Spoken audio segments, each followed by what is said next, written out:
presentar en su superficie ese receptor para los antígenos tumorales, ¿no?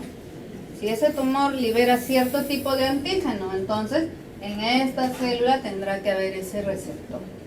De tal manera que cuando hay esa célula tumoral que está transferida, ¿no?, por algún tipo de gene o por algún tipo de componente, en este caso, por ejemplo, por el gene, que es el factor estimulante de crecimiento de los granulocitos y los macrófagos, ¿no?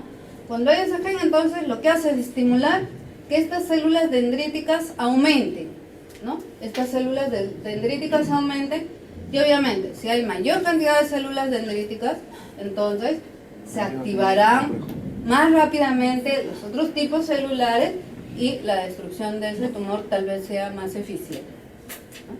Pero siempre tiene que haber el receptor para el gen, que es el portador de ese antígeno tumoral.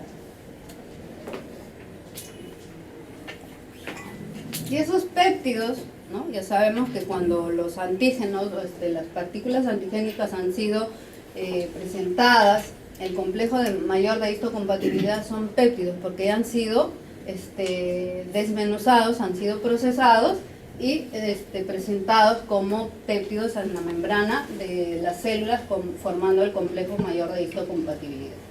Y en este caso el complejo mayor de histocompatibilidad 1, que esos péptidos han sido producidos por esas células malignas como antígenos tumorales, ¿sí? Como antígenos tumorales. Entonces, la presencia de estos antígenos tumorales ante la presencia de cualquier antígeno va a ser un estímulo para que se despierte la respuesta inmune, ¿no? Y esa respuesta inmune en este caso va a estar mediada por los linfocitos TCD8, ¿sí? Por los linfocitos TCD8.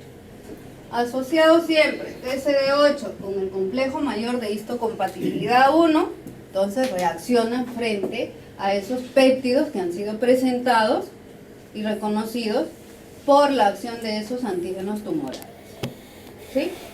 Entonces, cuando se activan algún tipo celular, por ejemplo en este caso, linfocito T auxiliar, colaborador, se activa y ¿qué hace?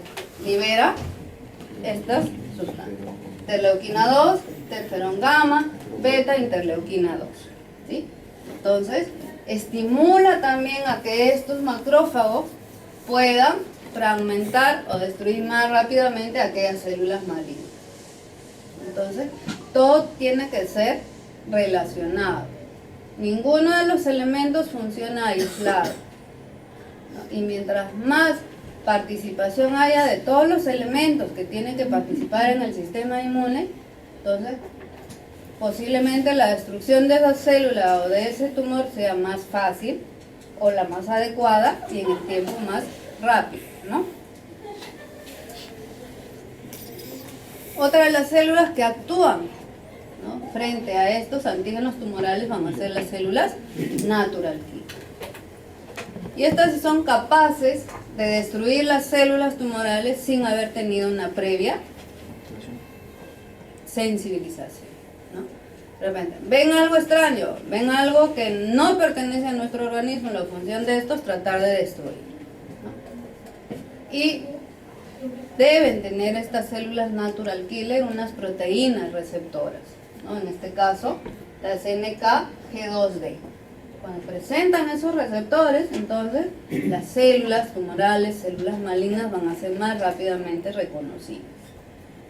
Y lo que hacen, por ejemplo, estas células natural killer, cuando ya han sido activadas ante la presencia de una célula tumoral, pueden liberar de repente incluso inmunoglobulinas, pero también estimuladas, activadas, van a liberar estas perforinas o grancinas, ¿no? En el caso de las perforinas son las que van a tratar de formar poros en la célula maligna, en la membrana de la célula maligna, para que sea más fácilmente destruida, ¿no? Para que sea fácilmente destruida. Pero acuérdense que siempre, para que se dé esa unión entre la célula tumoral y la célula del sistema inmunológico, en este caso de la natural killer, por ejemplo, tienen que haber estos receptores, ¿sí? Tienen que haber esos receptores. Así como hablábamos antes, mucho antes, nuestras primeras clases, la respuesta inmune humoral. Si se forma el antígeno, necesariamente tiene que formarse ese anticuerpo, dirigido a ese antígeno. Pero para que se una, tiene que tener esos determinantes antigénicos y esos parátopos para que pueda darse esa unión. Algo parecido con eso. Tiene que haber esos receptores para que puedan unirse la célula maligna con la célula natural killer, por ejemplo. ¿Esos receptores dónde se encuentran? ¿En la misma célula natural killer o en la célula tumoral? En las células natural killer. Estas son las que van, esto es lo que va a reconocer que esta célula es tumoral, que es célula maligna.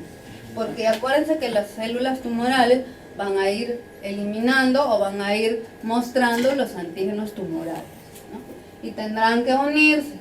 Y a través de estas, las perforinas, las grancinas, ayuda a que la destrucción de esa célula sea más fácil, ¿no?